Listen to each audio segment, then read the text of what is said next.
Hello, hello, hello, everyone. How are you? Hope you're having a beautiful, beautiful day, and may peace be upon you. Thank you for joining us today with your host, Dr. Izdihar Jamil, with my Yes, I Can podcast. And today I have the beautiful, the inspiring Jessica Fox, who is a business coach and a mindset coach for moms and entrepreneurs. And there's a special episode because we're going to be sharing something from our upcoming book, Yes, I Can. So welcome, Jessica. Thank you for having me. This is exciting. Awesome. It's my pleasure. So Jessica, why don't you tell us a little bit about yourself, like how you got started? I know you share it in your story because that's something that we've talked about, that you went from corporate and then kids happen. When kids pop up of our VV, nothing is ever the same, isn't it? So it's so true. It's so true. Yeah. So I was actually a nonprofit. I was in the nonprofit sector for 10 years, and for 5 of those years, I was actually running a nonprofit. And I was actually, the weird thing about nonprofit is often you're the only employee. And you're the only working employee, isn't it? I was. And so my background is in nonprofit. And so, helping, training people and helping people grow. And while I was in there, I ended up having 2 of my 3 children. And I had to figure out how to make it work. And so, it's interesting for me personally, I've been a work at home mom ever since I had kids. So the beautiful thing about being the only employee is that you get to have special circumstances. So I got to do a lot of work from home.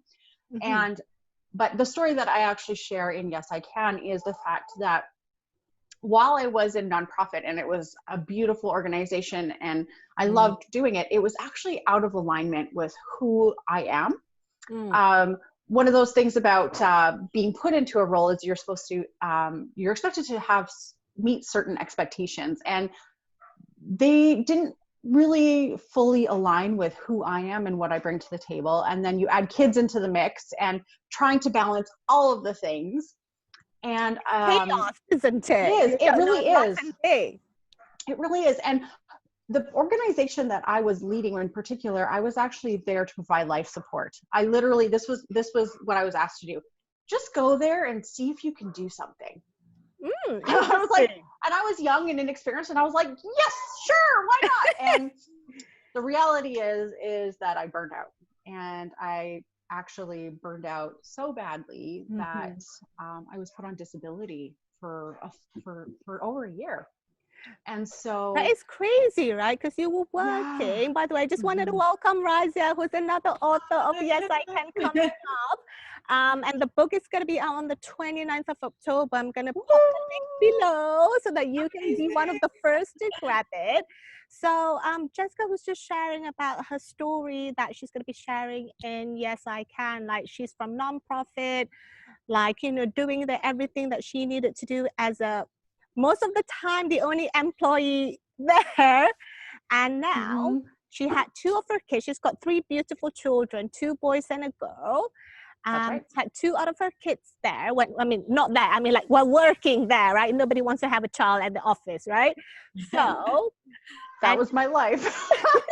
And you faced one of the most devastating tragedy or trauma in your life, because you had a massive burned out. We're talking massive, right, Jessica? We're talking medically, it wasn't just, there's a difference between someone's like, I feel burned out. No, my doctor looked at my situation and said, as of today, you are no longer working. Here is all the paperwork to set up disability checks. I was placed on disability, and it took me a month, for 2 weeks, 2 full weeks, I could not physically get out of bed because I was so exhausted.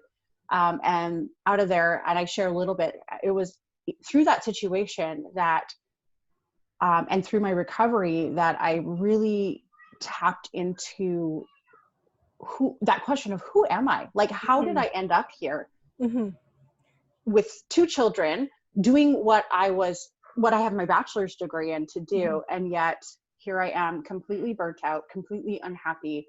And then I just started that journey of self-discovery. And Yeah. And led to entrepreneurship, right? Yes, it did actually.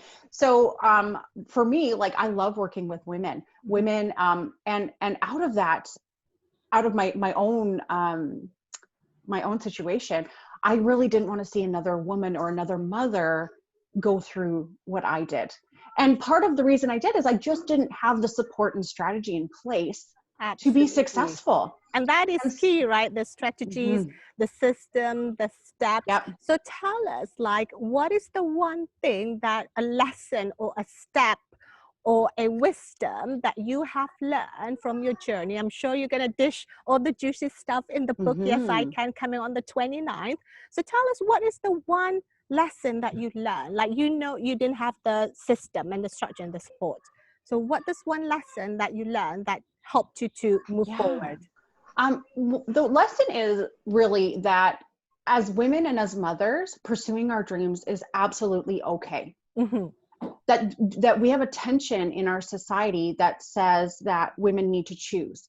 And the lesson that I learned is that I don't have to choose. I can pursue my dreams and still be an incredible, available mom. And that's why I coach work at home moms, Mm-hmm. because I want to provide those strategies and those systems to make it successful. But you need the strategies and the systems. You need help to make this lifestyle work. And it is doable, but there's some mindset shifts that have to happen, as well as some really implementable and simple strategies that have to go with it. So my lesson is get help, get help. Allow somebody and humble yourself enough to Mm-hmm. show you a successful way to build your business, as well as be a great mom. And that's exactly what you're going to get. And I know, Izdihar, that's been your Beautiful. journey, and you've had that Thank experience as well. you. So And like having both, having the support. For those who don't know, like Razia and I, we kind of like buddy up onto Razia, like supporting each other, you know, tweaking things together, and which I'm gonna introduce Razia properly in a minute. So Jessica, let's kind of like for you then, for anybody that's listening, what would be the one action that is simple and easy enough for anybody to take right now to help them move forward? yeah, so if I can give two, actually, the first one is say yes to yourself. Mm-hmm. There's a reason this book is called Yes, Yes, I I Can. can. Like Yes, to truly, yourself first. Absolutely. yeah, like it is okay to say yes to your dream. Mm-hmm. And it is okay to say yes to your motherhood at the same time. They don't have to be in contradiction with each Mm-hmm. other. And the next step is figure out how you're using your time effectively when you have children at home and want to build a business. That, like, girl, your time and using it in a constructive way is going to save your sanity 100%. That is absolutely incredible. So say Mm-hmm. yes to yourself first and foremost, always, you know, like in the airplane, right? They teach you, put the oxygen mask on yourself first and foremost before you save other people. And then like reach out and figure out how your time. Like Yes. I think like there's nothing about like time management, but you have to be in charge of your time. Everybody got 24 hours. Is Exactly. Exactly. and thank Yeah. you so much, Jessica. And the book, Yes, I Can, coming on the 29th of October. So I'll put down the link so that you can be one of the first to Awesome. grab a copy. And now we're going to have a chat with Razia. Razia and we've met in London earlier this year. She's one of the top branding photographer, and she captures the top influencer, the top brand. She takes amazing pictures. I know her because we chat quite most of the time. Oh, I forgot to say bye to Jessica. Thank you, Jessica. She just popped up. Jessica's got the most amazing presence. I really liked her energy. Really Yeah, nice. it's beautiful. You know, like she's got like everything. Like as a photographer, you've seen like the hair, the outfit, and everything all works together. And so Raza is also part of the co-authors in the book Yes, I Can. So Raza, thank you for joining me in the podcast Yes, I Can. So tell me a little bit about your story, just a line or two that you've kind of crafted, because Razia picked up a camera at one of the times that is, I would say, one of her down times, not down, but as in like one of her lowest point in her life, as a way of like something encouraged her to pick up the camera, and then she started to shift her mindset, the way she sees things. So Razia, tell us a little bit about that. Like, what made you pick up a camera, and now you take photos of beautiful people around the world? Yes, well, so my story goes back to being a young mother with 3 children, and just from unexpectedly, me and my husband separated. You know, I think I was so absorbed in motherhood, in the children, that I just, you know, things slip, don't they? And Right. I didn't see our relationship slipping. So, And you've got 3 children, right? 3 very young children at the time. So I had, well, I had a 7-year-old, she was my eldest, and a 4-year-old and a 2-year-old. So they were quite young. And yeah, and so it was a very dark time for me. And because I didn't see it coming, I just was, it was almost like somebody had taken the ground away from my feet. And I just didn't know I didn't know what to do with myself. I was just so depressed and so low, and I was trying so hard to be a good mother, but yeah, I found it really hard just to do the really basic tasks. You know, I'd drop the children off to school, and then I'd come home and sleep, and then just get up in time to pick them up, you know. It was that's how low I was, that's how hard it was. But yes, like you said in the intro, something just made me pick up the camera. I don't know, I've always loved photography, and my father was an amazing, he loved photography as well. He was actually a scientist, my father. Yes. But he loved photography and he loved literature. And so I picked up the love for photography from him maybe, but I didn't really take photographs. So anyway, I started taking photographs, and I just found it's so healing, because I was taking these photographs of my children, and I was trying to capture their childhood. I just wanted to capture their childhood in the most beautiful way that I could. And as I was doing that, I was developing my skills. I was getting better. They were moving around a lot. They were toddlers, you know. Yes. Stay in one place. You can't make them pose like put on like that. No way. Like I could say yes, now put one hand there and the shoulders down. Right? So got to be like dynamic and fast in capturing them in whatever condition, in whatever lighting and circumstances, right? So whatever the situation, I had to get the most beautiful image that I could from that situation. And what I found was that all the pain that I'd been harboring inside me, I was taking that pain and I was turning it into something beautiful, because I was capturing beauty. So the pain was igniting beauty in me, which is like 2 opposites, but I was, yes. So you're transforming it, isn't it? From the pain to something beautiful. To beauty, to healing. And I just I realized that as that process was happening, that it was almost like I was being heard, that these images were giving me a voice. And I talk about that a lot in the chapter. Yes, and it's your title, isn't it? Finding your voice as your secrets to success. Yeah, and that's exactly what it gave me. It gave me a voice, and it was just incredible to be like, I could put whatever I felt into an image, and just everybody would understand what I was trying to portray in the image, and it was just wonderful. It was words without words. That's magical to me, and I thought, my gosh, I can do this with my camera. And that's absolutely incredible, isn't it? You're transforming from your pain to your beauty as part of your healing process. Like you said, along the way you picked up the skills, because you know, sometimes I feel that the breakdowns or the downtime is our access to something amazing in life. And it's also been a blessing, because out of that you're able to create a whole business out of it, and you know, capture the influencers, the actresses, the entrepreneurs, the top people in the like beautiful, like Razia just captured Manon, who is one of the finalists in the British Bake Off, and she looks, I love the picture with the little orange, and it is fun. And if you see the way Razia captures a picture, and she's again using that from her from her world, from herself, you know, being the true authentic self. It's fun, it's movement, it's beautiful, and she uses natural light. She doesn't have those bulky lights coming in. And the cool part is that somehow it, like you and Ollie, your husband, came back together, right? Because of he sees the beauty in what was the missing, on top of having a business of that. What all I mean, he will never admit it, but Exactly.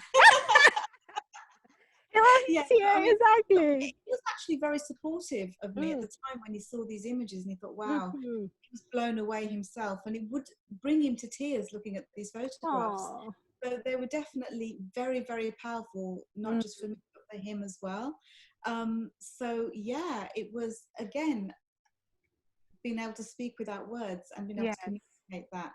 And I feel that, you know, when I'm booked now, people choose me because they love that vibrancy in my images, and they love being caught authentically. They love, it's almost like I'm able to see their inner light, and I'm able to transform it, you know, into a photograph.